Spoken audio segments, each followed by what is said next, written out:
Good morning and welcome to Barbara's Bulletin. I'm your host, Barbara. Today, we're bringing you two important stories from around the world that highlight the complexities of international relations and the challenges faced by journalists in conflict zones. First, let's turn our attention to Libya, where a significant development has unfolded. A Libyan warlord, Osama Hamad, who leads the administration in the east, has been making headlines alongside Khalifa Haftar, the military commander of the Libyan National Army. Meanwhile, the internationally recognized government in Tripoli, led by Prime Minister Osama Hamid Dbeibeh, continues to navigate the country's fragile political landscape. But what caught our attention is the story of a German journalist who was recently released from a Syrian prison after months of detention. Eva Maria Michelman, a 36-year-old reporter, was detained by Syrian government forces in January during the takeover of Raqqa following military operations against the Kurdish-led Syrian Democratic Forces. Her whereabouts were unknown until the Syrian government confirmed her detention, prompting international pressure for her release. Thankfully, Michelman has been released and is back in Berlin, although her lawyer cautions that she may still be dealing with physical and psychological consequences of her detention. It's a stark reminder of the risks journalists take to bring us the stories that need to be told.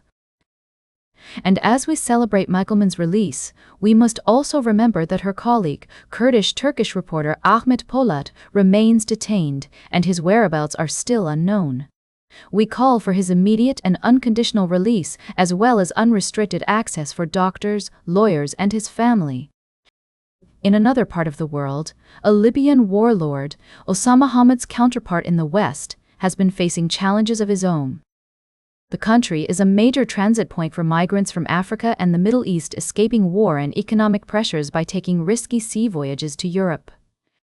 And in a related development, a Libyan militia leader, Osama al-Hamdi, has been accused of human rights abuses. We'll continue to follow these stories and bring you updates as more information becomes available.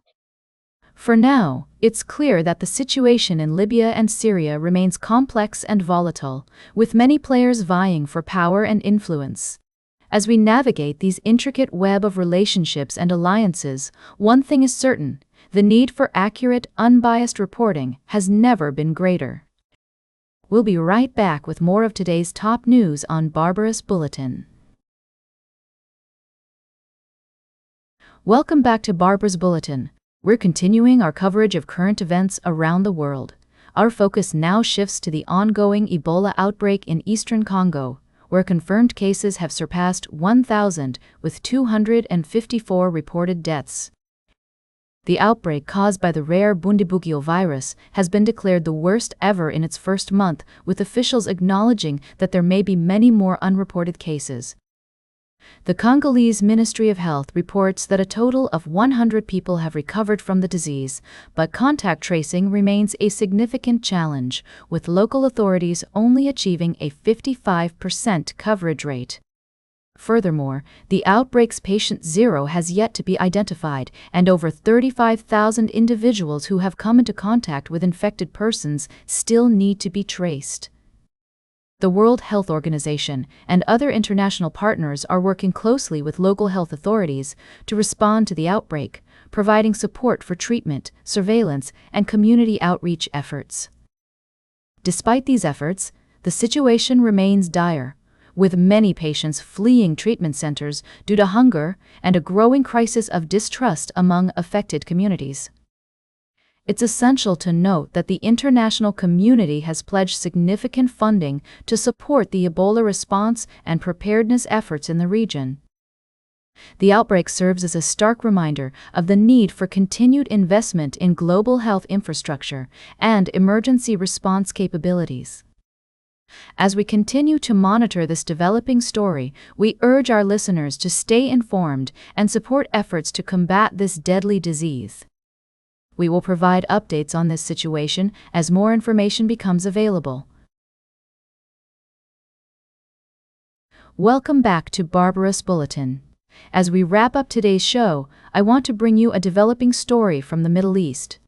An explosion has rocked Qatar's Ras Laffan industrial area, injuring at least 54 people and leaving 18 others missing. The blast occurred as workers attempted to restart operations at the country's key natural gas export terminal, which had been shut down due to Iran's blockade of the Strait of Hormuz. According to reports from multiple sources, including ABC World News and Bloomberg, the explosion happened at the Barzan gas supply facility, which is operated by Qatar Energy. The facility has a capacity of almost 1.4 billion standard cubic feet of sales gas per day, primarily used for local electricity generation and water desalination plants. This incident comes as Qatar tries to resume its natural gas exports after Iran loosened its grip on the Strait of Hormuz, following negotiations over a permanent end to the war. The country's wealth is heavily dependent on its natural gas production, which it shares with Iran in the Persian Gulf. As we try to make sense of this complex situation, it's essential to consider the potential implications for global energy markets. Qatar is one of the world's top natural gas producers, and any disruption to its exports could have far-reaching consequences. I want to emphasize that our thoughts are with the people affected by this explosion, and we hope for a swift and safe resolution to the situation.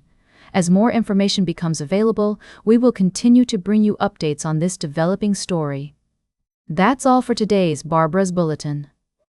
Remember to like, share, and subscribe, and until next time, stay engaged.